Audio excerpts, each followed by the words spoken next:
would have thought at the end of the winter sports season that we would be looking at the Boston Celtics making a playoff appearance and not the Boston Bruins? Well, that's exactly what's happened over the past couple months as the Celtics have turned themselves into a potential lottery team to a potential fringe playoff team. And it is official as of yesterday that the Celtics will be in the playoffs as either the 7 or 8 seed, which means they'll be playing either Cleveland or Atlanta. And I don't think anyone really expects the Celtics to win that series. I know even I don't, and I've been pretty high on the Celtics of late. I think what I've just liked the most, and I mentioned this in my last video, is the effort that they're giving. And, they're not trying to lose. They're trying to win every game, and regardless of what happens. The beginning of the season, we had kind of the same debate as last season. Should they tank? Should they try? Should they do this or that or the other? I mean, the fact of the matter is, we can praise this team as much as we want. Even when they are maxing out their talent, they're not a championship team. They're just not. We've seen it against the Clippers, the Warriors, even when they've been on this roll, when these other teams show up, and I say show up because Cleveland didn't really play their best players. When these other teams show up, the Celtics get nuked by 20, and I don't think it's because they're not trying.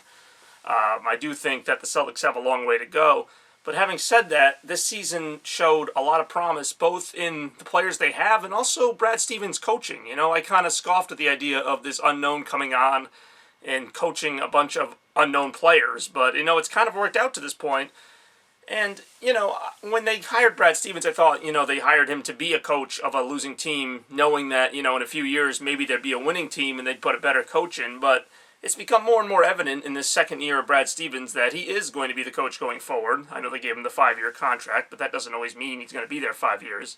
But I think he could be there 5 years. I think he could be there at least another couple years.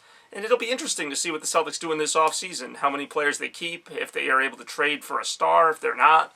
Where do they go from here? You look at their record in the second half of the season, and they've played like a respectable team. I believe they're like 22-12 or something like that. If they play at that pace all year, maybe you're looking at a team with 46, 47 wins and a chance at the, 4th or 5th playoff spot. And again, you get into seeding, it gets very technical.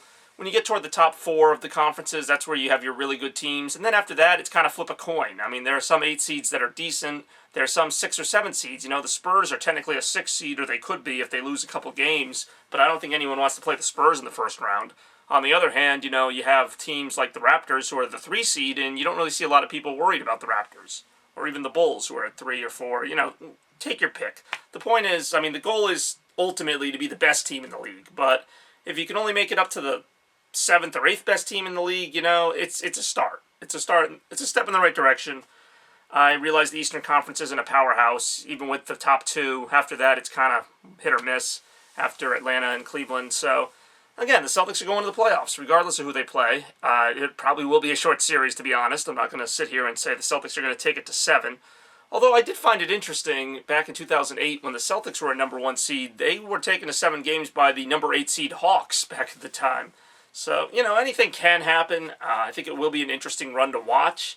Yeah, I kind of worry about Danny Ainge doing what Danny Ainge does and trading away the better pieces of the team when things are going well. But we'll see if he does that. Hopefully he doesn't. Hopefully if he trades anyone, he'll trade like Brandon Bass or some of the mid. I know you got to trade somebody to get somebody, but that's the thing. I want them to get somebody. I'm through with the trades where they trade a good player to get some draft picks. I want to get somebody if we're going to trade. If we're not going to trade, then fine. And I think Jared Sullinger coming back is also a big boost to this team. So, again, we'll see what happens. Playoffs coming up soon. Love to hear your thoughts on it, how you think the Celtics will do. More importantly, what you think they should do in the offseason, since, the draft lottery is not a possibility, but who really cares? Because they never get anyone in the draft lottery. So, anyway, Celtics are in the playoffs. Enjoy it for now. Sorry about the Bruins. We'll be back with more Celtics, Red Sox, and other sports coverage in the months to come, so keep it here.